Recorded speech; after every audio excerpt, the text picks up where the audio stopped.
Hello, good evening everyone. ये class जो है लाइट नहीं होने के कारण एक हम क्वेश्चन एंड आंसर का सेशन रखना चाह रहे थे, पर अब चूंकि लाइट आ गई है तो जो सुबह एक हमने अधिनियम वाला पार्ट पढ़ाया था उसमें कुछ उसके पहले कुछ ये योजनाएं थी आदिवासी जनजातियों से संबंधित, जो मध्य प्रदेश में कुछ योजनाएं संचालित होती हैं मध्य प्रदेश शासन के सरकार के माध्यम से। तो इन योजनाओं के संबंध में आज हम देखेंगे।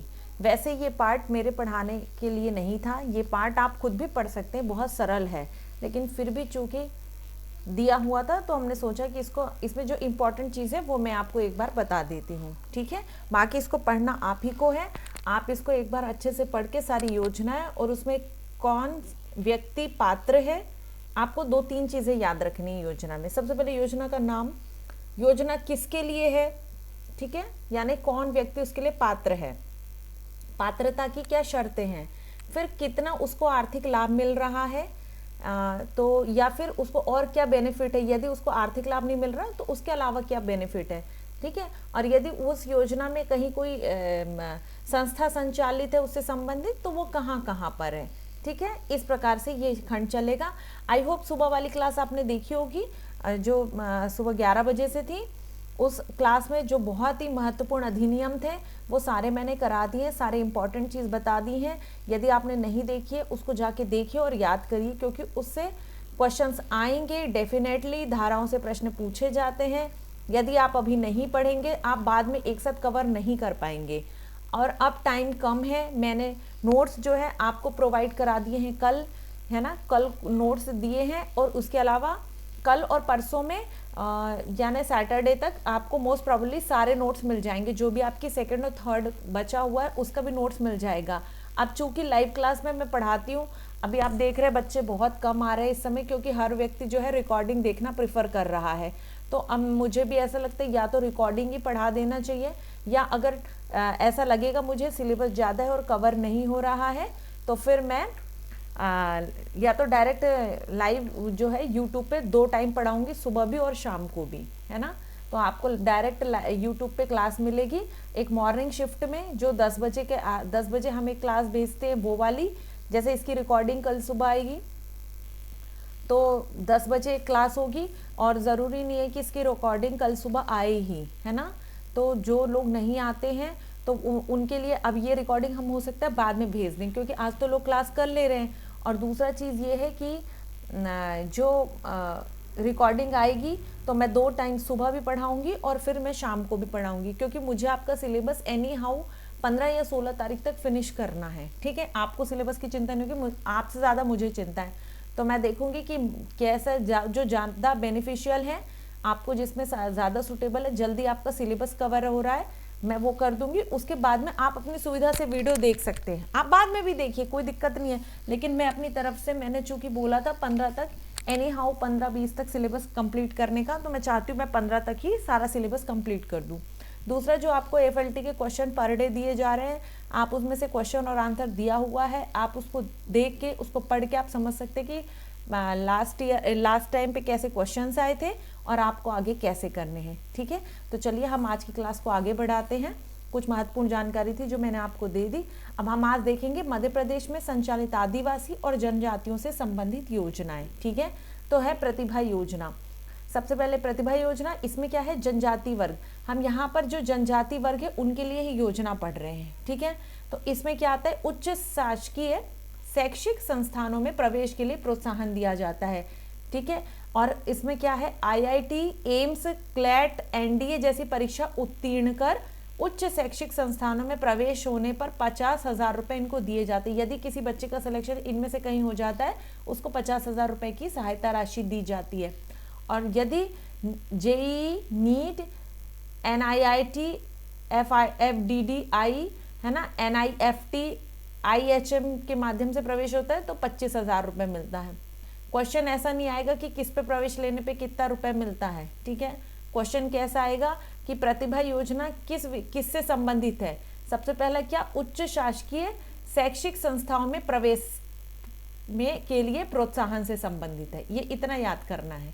ये योजना किससे संबंधित है, इससे संबंधित है।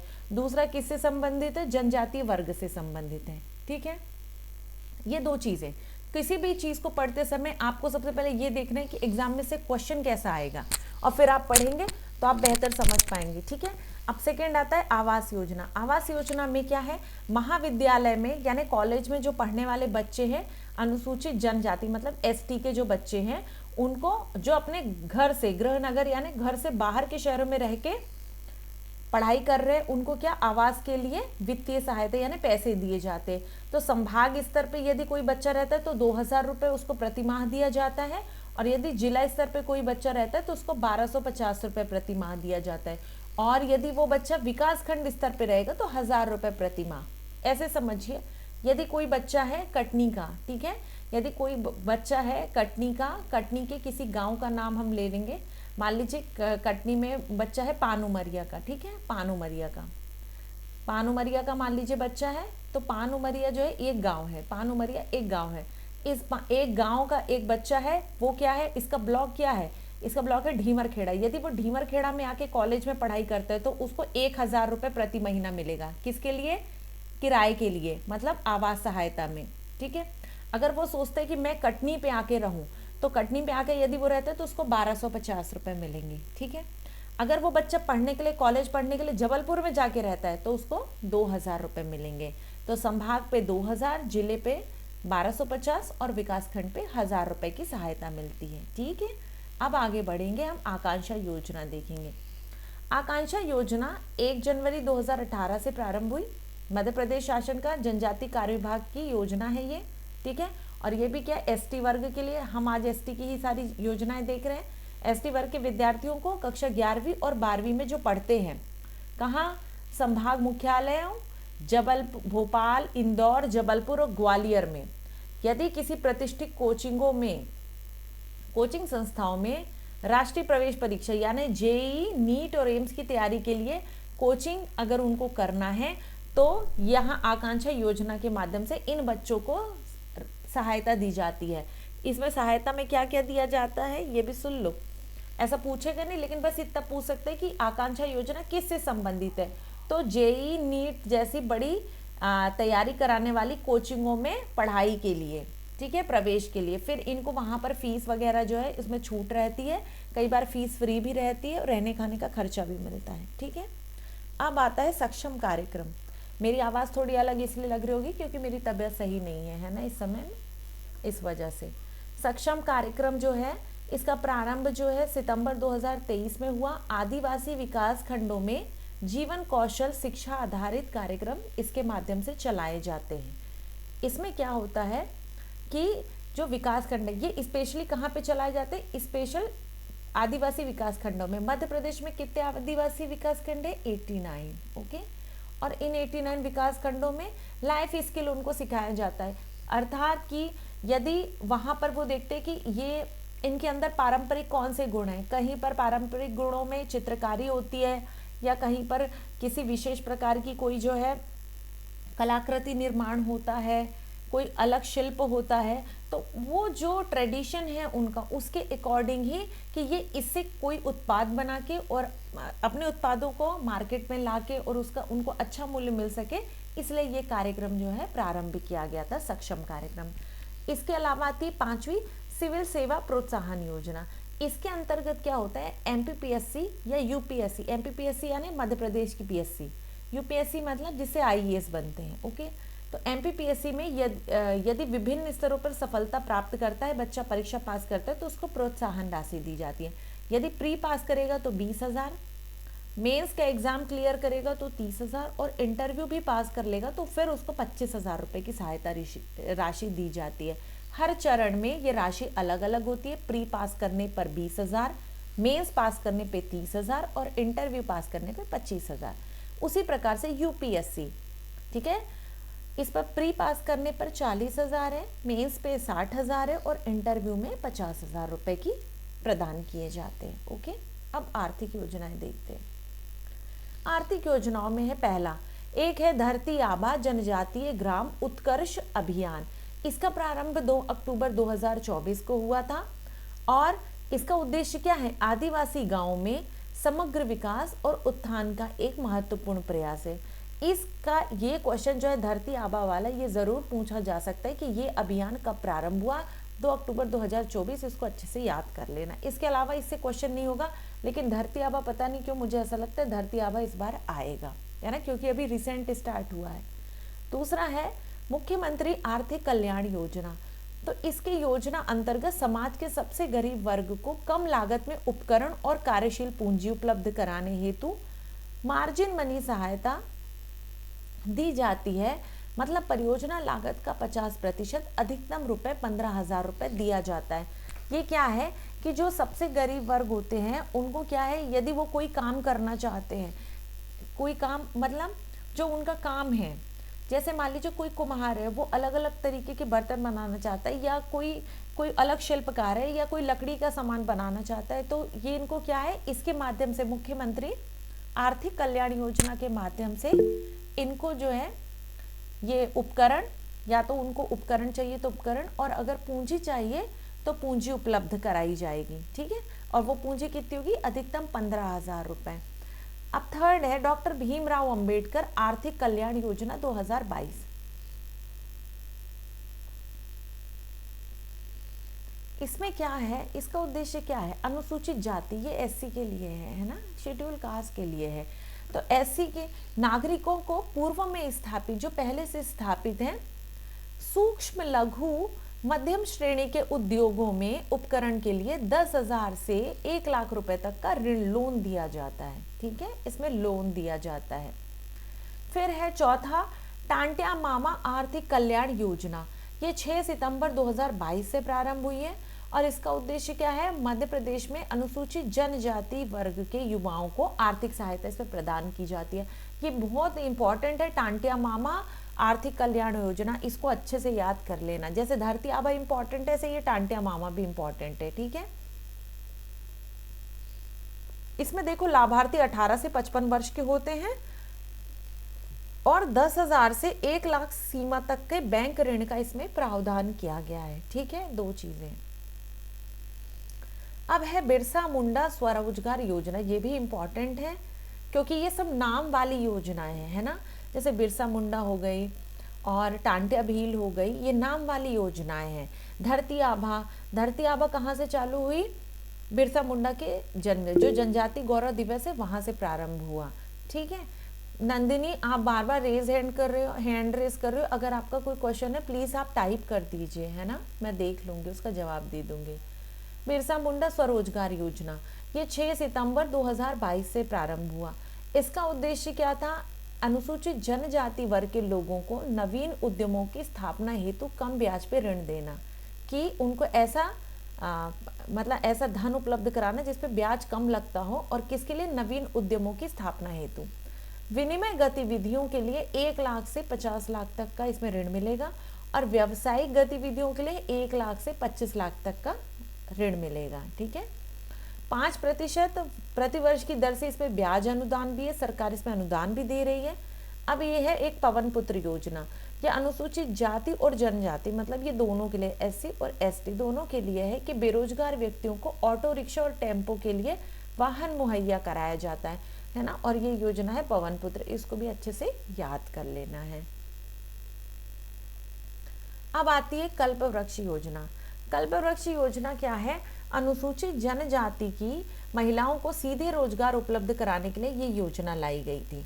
फिर इसके अंतर्गत क्या हुआ, रेशम कीट पालन के द्वारा महिलाओं को रोजगार मिलता है। कल्प वृक्ष से का संबंध किससे है, रेशम कीट पालन से। ओके, वन धन योजना, ये कब प्रारंभ हुई, 14 अप्रैल 2018 को।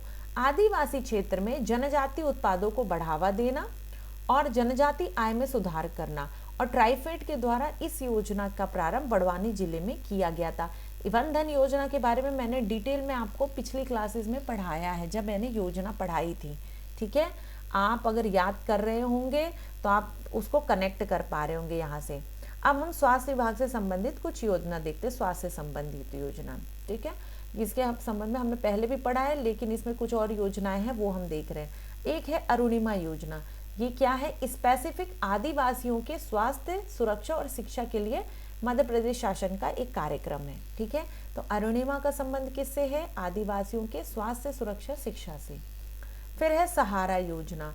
ये क्या है? अनुसूचित जाति और जनजाति के लोगों में अत्यंत निराश्रित, मतलब जिनके पास कोई भी सहारा नहीं है, कुष्ठ रोगी, विकलांग और निराश्रित वृद्धों के साथ साथ जो विधवाएं हैं और परित्यक्ता महिलाएं हैं, उनको भी इस कार्यक्रम से जोड़ा गया है। तो सहारा ये अच्छे से याद हो सकता है, मतलब इसमें कोई वो नहीं है, सब चीज़ें आप पढ़ेंगे याद हो जाएंगी। धन्वंतरी योजना, तो ये योजना किस लिए है? एससी और एसटी वर्ग के एलोपैथिक और आयुर्वेदिक चिकित्सकों के लिए लागू की गई है धन्वंतरी योजना।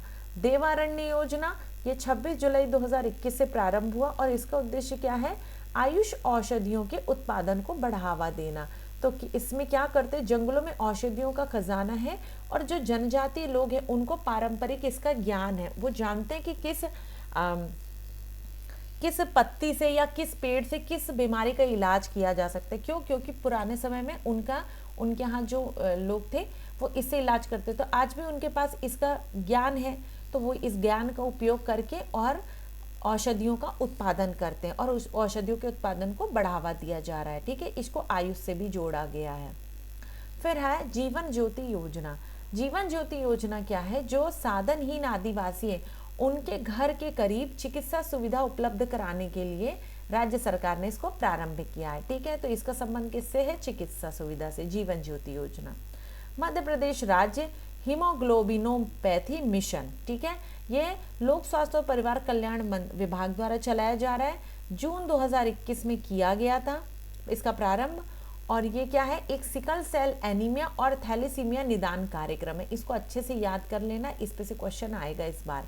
दीदी वाहन सेवा योजना मई 2020 और से प्रारंभ हुई है और उसका उद्देश्य आदिवासी क्षेत्रों में संस्थागत प्रसव को बढ़ावा देना, अर्थात जो डिलीवरी है वो कहाँ? हॉस्पिटल में डिलीवरी कराना। ठीक है, क्योंकि ज़्यादातर लोग वो घर पे ही होम डिलीवरी कर लेते हैं, लेकिन अब उसको ख़त्म करते हुए उनको वाहन की सुविधा दी गई कि आप संस्थागत प्रसव कराइए, मतलब हॉस्पिटल पे डिलीवरी कराइए।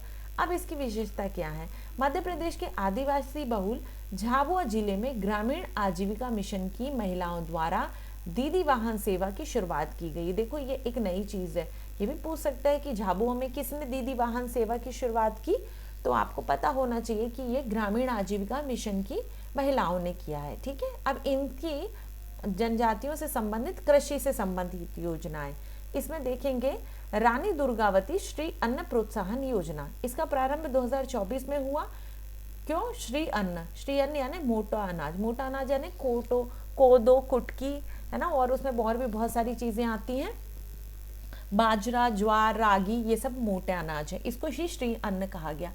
इनको बढ़ावा देने के लिए किसानों को प्रति किलो 10 रुपए का अतिरिक्त प्रोत्साहन जो है इस योजना के तहत दिया जाएगा। 2023-24 से 25-26 की अवधि के लिए इसको स्वीकृत किया गया है। तो रानी दुर्गावती श्री अन्न प्रोत्साहन योजना अच्छे से याद करना है। अब है बलराम ताल योजना, ये 2007 से प्रारंभ हुआ था। इसमें क्या होता है? तालाब निर्माण के लिए 50% अनुदान दिया जाता है। तो अधिकतम रुपए है 80,000 और जो 80 ST कृषक हैं उनके लिए है 75%, मतलब उनको 1 लाख रुपए तक दिया जाता है कि आप अपने तालाब का निर्माण करा सकते हैं। ठीक है, अब आती है वसुंधरा योजना। तो वसुंधरा योजना क्या कह रही है? ध्यान से देखिए। आदिवासियों के कृषि जीवन स्तर को सुधारने के लिए ये योजना प्रारंभ की गई। इसके अंतर्गत भूमिहीनों को भूमि खरीदने के लिए 10 वर्षों तक मुफ्त ऋण दिया गया। ठीक है, अब है मधुबन योजना। इस योजना के अंतर्गत आधुनिक तरीके से डेयरी फार्म और दूसरे पशुधन विकास फार्म स्थापित किए जा रहे हैं, जिन्हें सामुदायिक आधार पर अनुसूचित जाति और जनजाति के हितग्राहियों द्वारा चलाया जा रहा है। ठीक है, यह है मधुबन योजना। और एक छूट गई जीवन धारा योजना। तो जीवन धारा योजना के अंतर्गत जो जिला प्रशासन के माध्यम से SC और ST वर्ग के कृषक हैं उनको लघु सिंचाई सुविधा और मिनी कृषक उपकरण उपलब्ध कराए जाते हैं। ठीक है, कृषि के लिए। अब है अन्य और दूसरी जो महत्वपूर्ण योजना है वो हम देख लेते हैं। तो इसमें है एक शौर्य संकल्प योजना, ये 2024 में प्रारंभ हुई है। इसका उद्देश्य क्या है? बैगा, भारिया और सहारिया, ये जो 3 जातियां हैं, बैगा, भारिया और सहारिया, ये जो 3 विशेष जनजातियां हैं, इनको विशेष पिछड़ी जनजाति के अंतर्गत रखा जाता है। ठीक है, ये कौन सी है? 3 विशेष पिछड़ी जनजाति हैं, बैगा, भारिया, सहारिया, ये आपको याद होना चाहिए। इनके युवाओं को, इनके जनजातियों के जो युवा हैं उनको आर्म्ड फोर्सेस मतलब एयर फोर्स में, पुलिस में भर्ती के लिए निःशुल्क ट्रेनिंग दी जाती है। ठीक है, इनको निःशुल्क ट्रेनिंग दी जाती है। फिर है पीएम जनमन योजना, ये बहुत इंपॉर्टेंट है, ये पूछ सकता है पीएम जनमन। ये 2023 में प्रारंभ हुआ और इसका उद्देश्य क्या है? विशेष पिछड़ी जनजाति यानी बैगा, भारिया, सहारिया जनजाति का सामाजिक आर्थिक विकास करना। ओके, अब है आहार अनुदान योजना, ये 23 दिसंबर 2017 से प्रारंभ हुई। इसका उद्देश्य भी क्या है? विशेष पिछड़ी जनजातियों मतलब सहारिया, बैगा और भारिया को कुपोषण से मुक्ति दिलाना। ठीक है, और इसके अंतर्गत क्या करते हैं, जो उस परिवार की महिला मुखिया है, जो उस परिवार की महिला है और मुखिया है, उसको बैंक खाते में प्रतिमाह 1500 रुपए की राशि जमा की जाती है। ठीक है, उसके बाद है जल जीवन। तो जल जीवन क्या है? इसमें अनुसूचित जनजाति के छोटे किसानों को सामूहिक सिंचाई योजना की लागत पर 75% अनुदान दिया जाता है। ये इतनी इंपॉर्टेंट नहीं है। निर्मित, इस योजना के तहत अनुसूचित जाति और जनजाति के लोगों को इंजीनियर्स और आर्किटेक्ट के द्वारा भवन निर्माण में प्रशिक्षण दिया जाता है। फिर है सहकार योजना। इस योजना के तहत आदिवासी श्रमिकों को सीधे लाभ दिलाने के लिए खनिज एवं ईंट भट्टा सहकारी समितियां बनाई गई। ठीक है, मतलब उन्होंने खनिज और ईंट भट्टा के लिए सहकारी समिति बना दी, यही सहकार योजना है। अब है न्याय निकेतन। इसमें अनुसूचित जाति और अनुसूचित जनजाति के वकीलों को अपनी प्रैक्टिस सुचारू रूप से चलाने के लिए विभिन्न राजस्व एवं व्यवहारिक न्यायालय में विशेष अभिभाषक कक्ष बनाकर सुविधा प्रदान की गई। मतलब कोर्ट वगैरह में इनको एक अलग से रूम बनाकर दिया गया जहां पर ये प्रैक्टिस कर सके। ठीक है, प्रधानमंत्री जनजाति उन्नत ग्राम अभियान योजना, ये बहुत इंपॉर्टेंट है, इसको अच्छे से याद कर लेना। सितंबर 2024 में प्रारंभ हुआ और इसका उद्देश्य भारत में जनजाति समुदायों की सामाजिक आर्थिक स्थिति में सुधार करना। ठीक है, अब ये है नवजीवन। तो गरीबी और बेरोजगारी के कारण जो लोग गांव छोड़कर शहरों में आ बसे, ऐसे आदिवासियों के लिए इस योजना के माध्यम से सरकार बहुत सस्ती दर पे इनको जमीन देती है। ठीक है, यही है नवजीवन, उनको जमीन देना।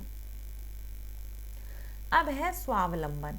स्वावलंबन क्या है? जनजाति के गरीब लोगों को गरीबी रेखा के ऊपर उठाने के लिए स्वजीविकोपार्जन पर आधारित शॉपिंग कॉम्प्लेक्स बनाना। ठीक है, और इनको स्वरोजगार योजना के तहत सरल शर्तों पर ऋण देना। ओके, ये है। अब एक आती है पंचधारा योजना।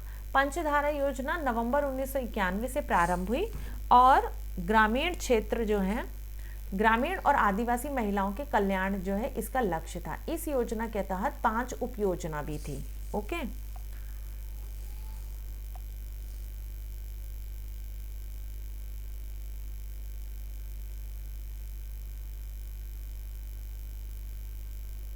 नेट नहीं चल रहा है। किसका नेट नहीं चल रहा है भाई? कोई बताओ किसका नेट नहीं चल रहा है? ये मैसेज करें, इनका नेट नहीं चल रहा है या हमारा नहीं चल रहा? मेरा नेट सही चल रहा है। आप लोग को ठीक दिख रहा है? कोई एक आध बता सकता है? थम्स अप करो ज़रा तो पता चले जिसको सही दिख रहा हो। हाँ, मतलब इन सबको तो सही दिख रहा है, तो फिर जिनको नहीं दिख रहा वो प्लीज़ अपना नेट चेक कर लीजिए, है ना। हाँ, ओके, थैंक यू। अब आगे चलिए। तो इसके अंतर्गत जो पंचधारा योजना है,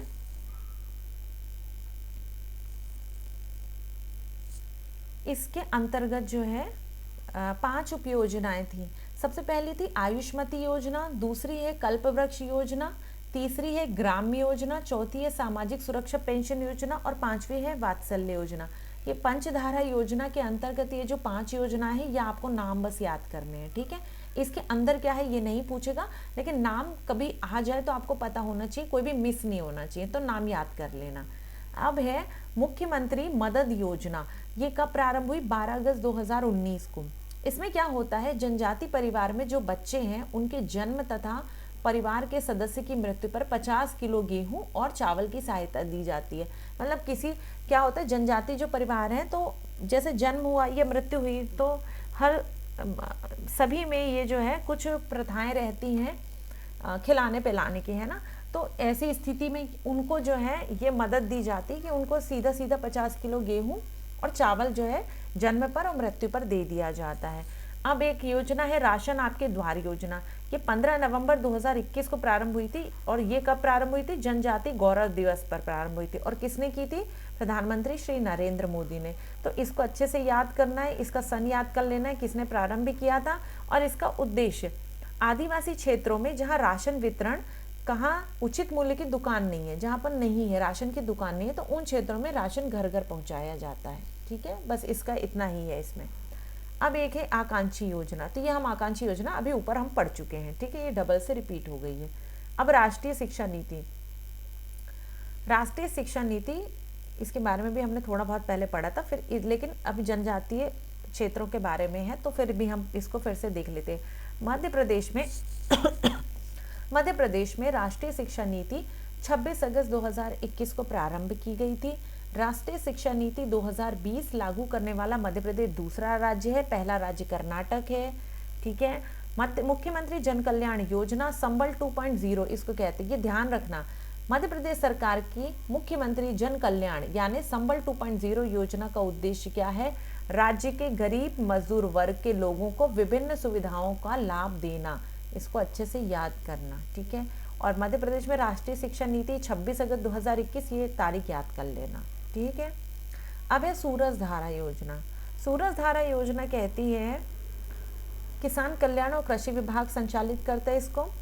SC ST के जो लघु और सीमांत कृषक है जिनके पास जमीनें कम है, ठीक है, उनको उन्नत किस्म के ये बीज देते हैं। ओके, मध्य प्रदेश में 5वीं पंचवर्षीय योजना में जनजाति उपयोजना की अवधारणा लागू की गई, ये याद करना है। मध्य प्रदेश टांट्या भील टांट्या मामा आर्थिक कल्याण योजना के अंतर्गत, ये देखो ये पहले ही पढ़ा दिया है, फिर से लिखा हुआ है। ठीक है, लाभार्थी को 10,000 से 1 लाख तक की बैंक ऋण दिया जाता है। फिर ये भी बता दिया है, इसमें ये उपकरण और व्यावसायिक पूंजी भी दी जाती है। ठीक है, मध्य प्रदेश सरकार द्वारा लागू अन्नपूर्णा सूरज धारा कार्यक्रम SC ST के कृषकों के कल्याण के लिए, वही बीज देते हैं। तेजस्विनी ग्रामीण महिला सशक्तिकरण कार्यक्रम में वित्तीय सहयोग प्रदान करने वाला संगठन IFAD है। ठीक है, मध्य प्रदेश की जनजातियों में सिकल सेल एनीमिया सामान्य स्वास्थ्य समस्या है। मध्य प्रदेश शासन की आहार अनुदान योजना अनुसूचित जनजाति वर्ग के लिए है। PM जनमन योजना के अंतर्गत बैगा, भारी और सहारिया 3 जनजातियों को लक्षित किया है। ठीक है, PM जनमन के तहत, ये देखो PM जनमन को ही अच्छे से याद करना, बाकी सब ऐसे ही है। PM जनमन वाला है, इसको पूरा फोकस करके अच्छे से याद कर लेना है, इसमें से पक्का क्वेश्चन आएगा। PM जनमन में 3 जनजातियां हैं जिनको लक्षित किया गया, बैगा, भारी और सहारिया। ठीक है, PM जनमन की कॉलोनी जो है मध्य प्रदेश में सबसे पहले कहाँ बनी है? पहली शिवपुरी में बनाई गई है। देश की पहली PM जनमन योजना सड़क कहाँ बनी है? बालाघाट में बनी है। ठीक है, इन्होंने लक्ष्य 3 ही किया है, बैगा, भारी और सहारिया। अब देखो मैं बता देती हूँ आपको, ये मध्य प्रदेश का नक्शा है। ठीक है, वो इतना अच्छा बनेगा, बन नहीं रहा है, ये इससे नहीं बन पाएगा, लेकिन फिर भी आप समझ लो थोड़ा सा।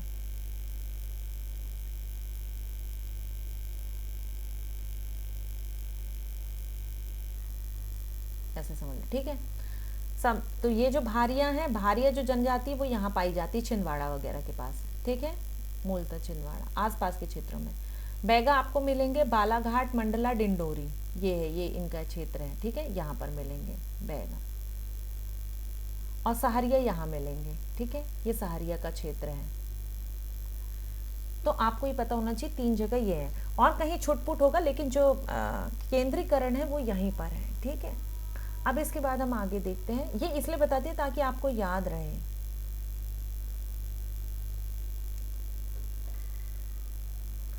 और किसी को याद नहीं होता उसको एक फार्मूला बता देती हूँ, ऐसा याद रखो, बैग भरकर शहर की ओर चले, बस हमेशा याद रहेगा। 3 विशेष पिछड़ी जनजातियां मध्य प्रदेश में, बैग भरकर शहर की ओर चले, बैगा, भारिया, सहारिया। याद करने का तरीका, संपर्क, जनसंपर्क विभाग योजनाओं से संबंधित जानकारी हेतु अग्रदूत पोर्टल को लॉन्च किया गया है। मध्य प्रदेश में CM हेल्पलाइन 31 जुलाई 2014 से प्रारंभ हुई।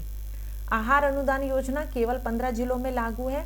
अंतरजातीय विवाह प्रोत्साहन योजना, इसमें विवाह में 2 लाख रुपए मिलता है। ठीक है, महिला हेल्पलाइन का संचालन 8 मार्च 2020 से किया जा रहा है। अब देखो ये विवाह योजना की बात आ गई तो मैं बता देती हूँ। विवाह योजना में अगर सामान्य लोग विवाह कर रहे हैं 55,000 रुपए की कुल खर्चा होता है, उसमें से कई बार ऐसा होता है 49,000 का सामान उस लड़की को दिया जाता है, या 49 में भी 11,000 रुपए जो है उसके अकाउंट में जमा कराए जाते हैं, 38,000 रुपए का सामान दिया जाता है और 6,000 रुपए उस विवाह में उस लड़की या उसके परिवार के लिए खर्चा होता है। जैसे टेंट लगेगा, बारातियों को खाना मिलेगा, और भी जो पूजा पाठ वाला खर्चा है वो सारा उसमें इंक्लूड रहता है, वो 6,000 में। तो वो किसको दिया जाता है? जो संस्था आयोजित कराती है। एक बात हुई। दूसरी बात, यदि दो दिव्यांग लोग शादी करते आपस में, ठीक है, दो दिव्यांग पर्सन यदि शादी करते हैं तो इनको मिलता है 1 लाख रुपए, ठीक है, 1 लाख मिलेगा। लेकिन यदि एक दिव्यांग है और एक सही है, मतलब एक जो है वो सामान्य व्यक्ति है, तो इनको मिलेगा 2 लाख रुपए, ठीक है, ये ध्यान रखना। अब आगे बढ़ते हैं। मध्य प्रदेश में जनजातियों से संबंधित संस्थान, तो ये कौन कौन से संस्थान देखिए। मध्य प्रदेश जनजाति अनुसंधान एवं विकास संस्थान कहाँ है? छिंदवाड़ा में प्रारंभ हुआ था। अब ये भोपाल में है, 20 अप्रैल 1954 को प्रारंभ हुआ था, ठीक है। इसका उद्देश्य क्या है? आदिवासी संस्कृति को बढ़ावा देना। 10 अप्रैल 1965 को इसका मुख्यालय भोपाल शिफ्ट कर दिया गया था, ठीक है। राष्ट्रीय जनजाति स्वास्थ्य अनुसंधान संस्थान NIRTH, ये जबलपुर में है, 1984 में ये स्थापित हुआ था। पहले इसे क्षेत्रीय चिकित्सा अनुसंधान केंद्र ट्राइबल्स कहते थे, ये है RMRCT के नाम से जाना जाता है, और 2014 में से NIRTH कहा जाने लगा, ठीक है।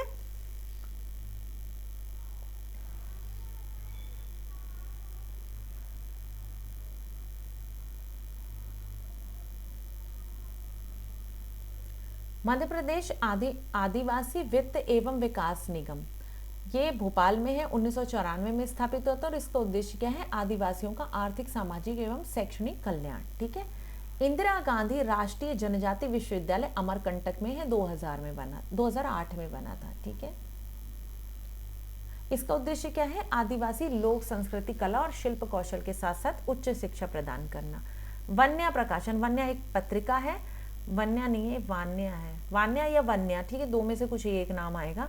1980 से ये भोपाल में प्रकाशित होती है, और ये क्या करती है? आदिवासी संस्कृति की सबसे श्रेष्ठ साहित्य को आदिवासी समाज में पहुंचाती है, ठीक है।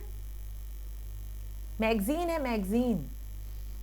अब है मध्य प्रदेश रोजगार एवं प्रशिक्षण परिषद, मैपसेट, ये 1981 में भोपाल में बना है। ये संस्था जो है शासन द्वारा सोसाइटी रजिस्ट्रीकरण अधिनियम 1973 के अंतर्गत स्थापित है। ये नहीं पूछा जाता है कभी, ऐसा पूछ सकता है मैपसेट कहाँ है? भोपाल में 1981 में बना। इसका फुल फॉर्म ये है। इसका उद्देश्य क्या है? आदिवासी कुशल एवं अर्धकुशल श्रमिकों का तकनीकी प्रशिक्षण, ये पूछ सकता है कि ये क्या कराती है मैपसेट। आपको पता होना चाहिए कि तकनीकी प्रशिक्षण कराएगी। फिर Madhya Pradesh tribal welfare residential and आश्रम एजुकेशन इंस्टीट्यूशन सोसाइटी, इतना लंबा नाम है, ये भोपाल में, और इसका उद्देश्य क्या है? आदिवासियों के लिए शिक्षण क्षेत्र में कार्य करना। माननीय मंत्री जनजाति कार्य विभाग इस सोसाइटी के पदेन अध्यक्ष होते, ये इंपॉर्टेंट है, याद करना है। उद्यमिता विकास केंद्र भोपाल में 1988 में, उद्देश्य क्या है? SC ST OBC को उद्योग प्रशिक्षण तकनीकी सहायता देना। मध्य प्रदेश की प्रमुख घुमक्कड़ और अर्ध घुमक्कड़ विमुक्त जातियां, समझ गए? ये इसमें कौन सी जातियां आती हैं कि जो एक ही स्थान पर रहने की बजाय एक स्थान से दूसरे स्थान जाती रहती हैं, ठीक है, ये इसकी परिभाषा लिखी हुई है। और भीकू रामजी इदाते आयोग, ये जो आयोग है इन्हीं के संबंध में बना था। ये इसका आयोग का नाम याद रखो, भीकू रामजी दाते आयोग। इसका संबंध घुमंतु अर्ध घुमंतु समुदाय में सुधारों से है। और मध्य प्रदेश में 30 घुमक्कड़ और अर्ध घुमक्कड़ जनजातियां हैं, ठीक है, और 21 विमुक्त जनजातियां हैं, ठीक है, विमुक्त जातियां 21 हैं। फिर इनके लिए एक अलग विभाग बना है, विमुक्त घुमक्कड़ एवं अर्ध घुमक्कड़ कल्याण विभाग, ठीक है। और अधिसूचना इसकी कब जारी हुई है? 22 जून 2011 को। पृथक इसको विभाग ही का गठन कर दिया गया है। और जो शासन का आदेश है 12/9/2011 को द्वारा, तो जो संचालक है यानी डायरेक्टर, उसको ही इस विभाग का विभाग अध्यक्ष बनाया गया है, ठीक है। मध्य प्रदेश में 51 जातियों को विमुक्त घुमक्कड़ अर्ध घुमक्कड़ जातियों में सम्मिलित किया गया है। हमने देखा 21 क्या है? विमुक्त है, और ये दोनों कितनी है 30 है, और सबको मिला के कितनी हो गई 51 हो गई। ठीक है,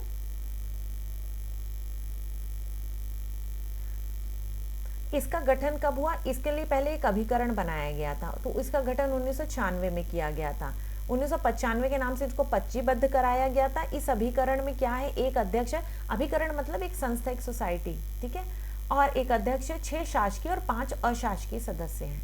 ठीक है,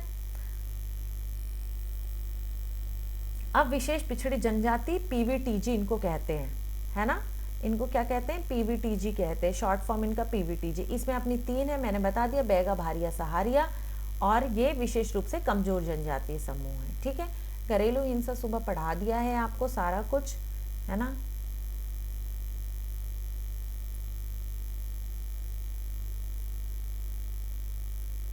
हाँ, मध्य प्रदेश शासन की सामाजिक न्याय और निःशक्त कल्याण विभाग के अंतर्गत देखो, एक है दीनदयाल मिशन प्रदेश के अंतर्गत क्या है, ये आम लोगों के निर्धन, इसका ये जो विभाग है किसके अंतर्गत काम करता है, तो इसके अंतर्गत सबसे पहले तो क्या है, एक दीनदयाल अंत्योदय मिशन है। इसमें क्या है, ये इतने सारी चीजें जो दी हुई हैं इनके लिए आर्थिक सहायता प्रदान करने की योजना तैयार करता है, जिसके अंतर्गत 2006 से मुख्यमंत्री कन्या विवाह प्रारंभ हुआ, ये याद करना है।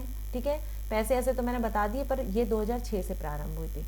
इसका उद्देश्य क्या था कि गरीब, जरूरतमंद आदि सभी टाइप के जो निराश्रित है उनके विवाह के लिए जो है आर्थिक सहायता प्रदान करना। इसमें देखो, विधवा परित्यक्ता भी यदि विवाह करती है उनको अलग से राशि का प्रावधान है। ठीक है, और पात्रता क्या है, कन्या के अभिभावक मध्य प्रदेश के मूल निवासी होना चाहिए, कन्या 18 वर्ष और पुरुष क्या है 21 वर्ष की आयु पूर्ण हो चुका होना चाहिए। अब यही है, ये देखो, स्थापना के लिए 49,000, वही जो मैंने बताया था, कार्यक्रम के लिए 6,000, कुल मिला के 55,000 रुपए दिए जाते हैं। ठीक है, राष्ट्रीय वृद्धावस्था पेंशन योजना, ये वृद्धावस्था पेंशन योजना कब दी जाती है, 60 साल के ऊपर जिसकी आयु हो जाती है। कौन देता है, मध्य प्रदेश में सामाजिक न्याय एवं निःशक्तजन विभाग जो है इस पेंशन को देता है। ठीक है, इसमें भारत सरकार भी सहायता करती है। ओके, पात्रता बताया, पुरुष हो या महिला हो, 60 वर्ष से अधिक होना चाहिए। फिर इसमें क्या है, गरीबी रेखा के नीचे जीवन बसर करने वाले परिवार होना चाहिए, यदि जीवन गरीबी रेखा के ऊपर है तो फिर उनको नहीं दिया जाता। ठीक, अब देखो इसमें क्या है, 60 से 79 तक 600 रुपये मिलती है, ये भी हमने बता दिया था। 200 रुपये केंद्र देता है और 400 जो है राज्य देता है। 80 और इसके ऊपर 600 की दर से पेंशन प्रदाय की जाती है, 500 केंद्र और राज्य जो है 100 रुपये देता है। ठीक है, इंदिरा गांधी राष्ट्रीय विधवा पेंशन योजना, अब ये योजना भी है, मध्य प्रदेश सामाजिक न्याय और निःशक्तजन कल्याण विभाग देता है। इसका उद्देश्य भी गरीबी रेखा के नीचे जीवन यापन करने वाली विधवा महिलाओं को आर्थिक सहायता प्रदान करना है। पात्रता इसकी क्या है, 40 से 79 ईयर्स है। ठीक है, इसके अंतर्गत इनको मिलेगा। फिर ये भी गरीबी रेखा के नीचे जीवन बसर करना चाहिए। विधवा महिला जो है इदराई को 600 रुपए की दर से पेंशन प्रदाय की जाती है, 300 केंद्र देता है, 300 राज्य देता है। ओके, इंदिरा गांधी, और ये मत सोचिए कि हम ये केंद्र राज्य याद नहीं करें, लास्ट टाइम क्वेश्चन यही आया था कि केंद्र सरकार कितना पैसा उसमें देती है, तो इसलिए याद करना जरूरी है ये। वैसे अब इस बार नहीं पूछेगा। ठीक है, इंदिरा गांधी राष्ट्रीय निःशक्त पेंशन योजना, तो ये क्या है, ये भी सामाजिक न्याय एवं निःशक्त जन कल्याण विभाग देता है। इसका उद्देश्य क्या है, निःशक्त को पेंशन योजना, और प्रदेश में कब चालू हुआ, 1/4/2009 से प्रारंभ हुआ। इसके नीचे क्या है, गरीबी रेखा के नीचे जीवन यापन करने वाले निःशक्त जनों को भारत सरकार देती है पेंशन। आयु क्या है, 18 वर्ष से 79 ईयर्स तक, इसमें जो है सभी को दिया जाता है। ओके, 18 से 79 तक। आवेदक क्या होना चाहिए, दिव्यांग व्यक्ति होना चाहिए, और निःशक्तता का प्रतिशत 80 या उससे अधिक होना चाहिए। लाभ क्या है, निःशक्त हितग्राही को प्रतिमाह 600 की दर से पेंशन मिलती है, इसमें 300 केंद्र और 300 राज्य है। ठीक है, अब है स्माइल, तो support for marginalised individual for livelihood and enterprise, ये भिखारियों और ट्रांसजेंडरों के लिए मौजूदा योजनाओं के विलय के बाद बनी एक नई योजना है, ये पूछा जा सकता है क्वेश्चन। ठीक है, इसको याद कर लेना। अब स्माइल की 2 उपयोजना है। 2 उपयोजना क्या है, एक है ट्रांसजेंडर व्यक्तियों के कल्याण के लिए व्यापक पुनर्वास के लिए केंद्रीय क्षेत्र योजना है, और दूसरा भीख मांगने वाले के कार्य में लगे लोगों के लिए व्यापक पुनर्वास के लिए क्षेत्रीय योजना है। तो दो अलग हो गए, एक है ट्रांसजेंडर और दूसरा है भिखारी, दोनों के लिए अलग अलग योजना है। तो दो उप योजना है, स्माइल के अंदर दो उप योजना है। ठीक है, ये पूछ सकते हैं कि स्माइल के अंदर कितनी उप योजना है, आपको पता होना चाहिए दो उप योजना है। या स्माइल के अंदर किन किन श्रेणियों को रखा गया है, तो आपको पता होना चाहिए ट्रांसजेंडर को और भीख मांगने वाले व्यक्तियों को। ओके, इसमें क्या है, इनके पुनर्वास के लिए सरकार जो है शहरी स्थानीय निकायों के पास मौजूदा आश्रय गृह है उनका उपयोग करने का प्रावधान दिया है, और अगर उपलब्ध नहीं है, आश्रय गृह नहीं है उपलब्ध, तो फिर क्या है, इनके लिए कोई नए आश्रय गृह बनाए जाएंगे। ठीक है, गरिमा गृह के रूप में इनका नाम जो है ना गरिमा गृह रखा गया है, ध्यान रखो, गरिमा गृह इनका नाम रखा गया है जहां पर इनको आश्रय दिया जाना है। ठीक है, अब है राष्ट्रीय पिछड़ा वर्ग वित्त एवं विकास निगम। ये भी क्या है, सामाजिक न्याय और अधिकारिता मंत्रालय के तत्वाधान में भारत सरकार का एक उपक्रम है। ठीक है, ये क्या करता है, इसे कंपनी अधिनियम 1956 की धारा 25 के तहत 1992 में एक गैर लाभकारी कंपनी के रूप में स्थापित किया गया है। ये क्या करते हैं, पिछड़े वर्गों को लाभ पहुंचाने के लिए आर्थिक और विकासात्मक गतिविधियों को बढ़ावा देता है और कौशल विकास और स्वरोजगार उपक्रमों में इन वर्गों को सहायता देता है। फिर है राष्ट्रीय समाज रक्षा संस्थान NISD, है ना। 1961 में इसकी स्थापना हुई थी। इसका मुख्यालय नई दिल्ली में है। ये एक स्वायत्त निकाय है। ठीक है, और राष्ट्रीय राजधानी क्षेत्र दिल्ली सरकार के साथ 1860 के सोसाइटी अधिनियम के तहत पंजीकरण है। कभी भी ये नहीं पूछता किसके तरह पंजीकरण है, पर ये जरूर पूछता है कि कब बना है। ठीक है, अब ये क्या करता है, ये सिर्फ एक सलाहकार निकाय है। सामाजिक रक्षा के क्षेत्र में नोडल प्रशिक्षण और अनुसंधान संस्थान है, और वर्तमान में क्या कर रहे हैं, नशीली दवाओं के दुरुपयोग की रोकथाम, वरिष्ठ नागरिकों के कल्याण, भिक्षावृत्ति रोकथाम, ट्रांसजेंडर और अन्य सामाजिक रक्षा संबंधी मुद्दों में मानव संसाधन विकास पर केंद्रित है। रिसर्च करते हैं ये लोग। ठीक है, समाज का अध्ययन करते हैं। अब यह है निःशक्त जन विवाह प्रोत्साहन योजना। ये 2008 से प्रारंभ की गई थी। इसमें क्या होता है, निःशक्त होने पे सामान्य युवती से तथा युवती के निःशक्त होने पे सामान्य युवक से विवाह करने पे 2 लाख रुपए मिलता है। मैंने अभी थोड़ी देर पहले बताया, यदि एक व्यक्ति सही है और दूसरा दिव्यांग है तो 2 लाख रुपए मिलेंगे। यदि दोनों निःशक्त है तो फिर 1 लाख रुपए मिलता है। ओके, फिर मुख्यमंत्री कल्याणी विवाह सहायता योजना। ये क्या है, कोई महिला यदि विधवा हो गई है, ठीक है, और यदि उस महिला से कोई ऐसा व्यक्ति शादी कर रहा है जिसने आज तक शादी ही नहीं की हो, ठीक है, यदि कोई कुंवारा व्यक्ति उससे शादी करता है तो उसको 2 लाख रुपए मिलता है। विधवा, महिला विधवा है लेकिन जो व्यक्ति है वो बैचलर है, ठीक है, तो फिर कितना मिलेगा, 2 लाख रुपए। समग्र सामाजिक सुरक्षा पेंशन योजना, निराश्रित, वृद्ध, कल्याणी मतलब विधवा महिला, परित्यक्ता, दिव्यांग, गरीब लोगों को सामाजिक सुरक्षा प्रदान करने के लिए ये पेंशन स्वीकृत की जाती है। और इसके तहत क्या है, 60 वर्ष से अधिक के वृद्धजन है जो अपना भरण पोषण नहीं कर सकते। ओके, 18 वर्ष से अधिक की कल्याणी या परित्यक्ता महिलाएं जो विधवा हो गई या उनको उनके पति ने छोड़ दिया, 6 वर्ष से अधिक और 18 वर्ष से कम आयु के दिव्यांग बच्चे, दिव्यांग प्रोत्साहन योजना सहायता राशि, और 18 वर्ष से अधिक आयु के दिव्यांग जनों को भी लाभान्वित किया जाता है। इसके अंतर्गत इनको क्या 600 रुपए प्रतिमाह दिया जाता है, अभी अपन ने देख लिया है। दीनदयाल विकलांग पुनर्वास योजना DDRS, इसके ये भी क्या है, सामाजिक न्याय और अधिकारिता मंत्रालय की एक प्रमुख पहल है। इसका उद्देश्य विकलांग व्यक्तियों के जीवन को बेहतर बनाना है। 2003 में इसकी शुरुआत की गई थी और इसका नाम पंडित दीनदयाल उपाध्याय के नाम पर रखा गया था। ठीक है, दहेज अधिनियम हमने सुबह पढ़ लिया है। आई होप आपने अच्छे से पढ़ा होगा।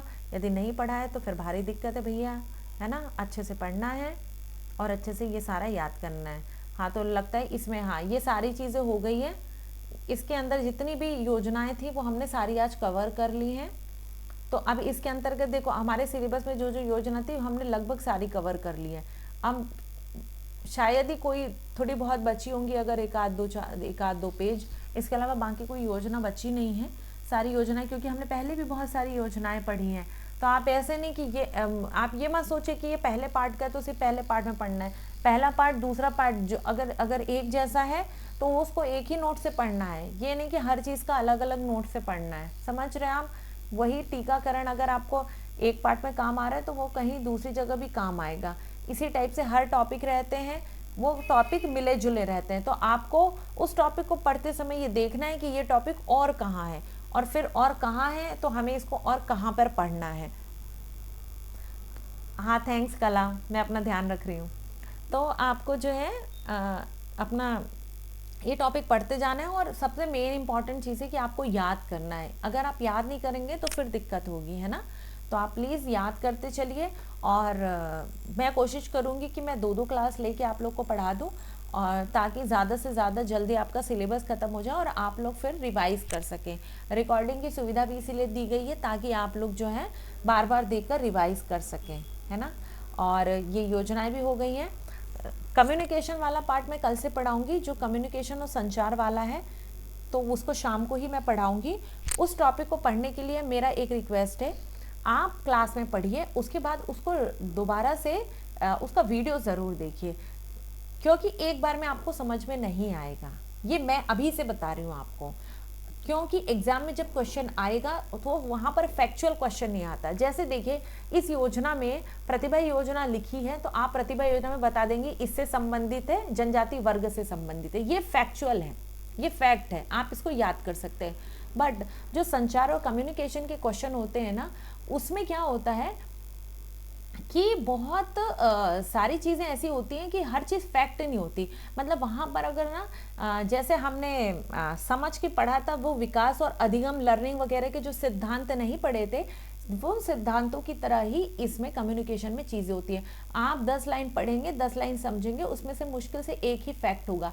एग्जाम में जब आप सॉल्व करने जाएंगे तो आपको अपना दिमाग लगाना होगा, और उसमें से फिर आपको देखना पड़ेगा। मतलब उसमें आपको अपने दिमाग को लगाकर और आंसर ढूंढना होगा। उसका आंसर रेडी टू ईट वाला नहीं होगा, ठीक है। ये सारे आंसर जो फैक्चुअल क्वेश्चन होते हैं वो रेडी टू ईट होते हैं कि आप याद करके जाइए, आपने टिक लगाया। कॉन्सेप्चुअल क्वेश्चन वो होते हैं कि आपको उस कॉन्सेप्ट को पढ़ना है, समझना है, देन आपको आंसर करना है। तो वहाँ पर दिमाग ज़्यादा लगाना पड़ता है। तो कल की क्लास से अब आपको दिमाग जो है फिर से दिमाग के घोड़े दौड़ाने होंगे, और चीज़ों को अच्छे से याद करने से पहले उनको समझना ज़रूरी है। क्योंकि मेरी एक लिमिटेशन है, मैं एक एग्जाम्पल 2 एग्जाम्पल से चीज़ें समझा दूंगी, बट रिवाइज करना और उसको देख के बार बार समझना वो आपको ही समझना पड़ेगा। यदि किसी को एक बार में समझ में नहीं आएगा, आप घबराइए नहीं, आप दोबारा वीडियो देखिए, 3 बार वीडियो देखिए, 4 बार वीडियो देखिए। वीडियो की सुविधा इसीलिए दी गई है ताकि वो चीज़ आपको कॉन्सेप्ट समझ में आए, ठीक है। अगर कॉन्सेप्ट समझ में नहीं आएगा, आप नहीं बना पाएंगे, ये मैं बता रही हूँ, ठीक है। क्योंकि ये जो कम्युनिकेशन और संचार वाली चीज़ें हैं, मैंने आज के 15 साल पहले पढ़ी थी, है ना, 15-16 साल पहले पढ़ी थी। लेकिन चूंकि मैंने उस समय में जो मैं उसको अलग दृष्टिकोण से पढ़ रही थी, आज आपका दृष्टिकोण वो उसमें बहुत कम है, आपके पास तो पढ़ने के लिए बहुत कम है, लेकिन वो तब की चीज़ें भी मुझे आज याद है। कारण उसका वही होता है, यदि आप लंबे समय तक अगर चीज़ों को समझ के पढ़ते हैं, वो लंबे समय तक याद रखती हैं। तो आपको क्या करना है, आपको उस टॉपिक को जो कल से हम पढ़ेंगे उसके लिए मेंटली प्रिपेयर होकर आना है कि हमको ये टॉपिक को अच्छे से समझना है, फुली फोकस होके। यदि कोई चीज़ स्किप होती, समझ नहीं आती, वीडियो देख के ज़रूर उसको याद करना है, ठीक है। तो आई होप आप लोग को क्लास समझ में आ रही होगी, और आप लोग अपना अच्छा एफर्ट दे रहे होंगे और अच्छा पढ़ रहे होंगे, है ना। और मेरी शुभकामनाएं कि आप सभी लोगों का सिलेक्शन हो जाए फाइनली, मुझे भी बहुत खुशी होगी, ठीक है। तो आज की क्लास समाप्त करते हैं। Thank you so much.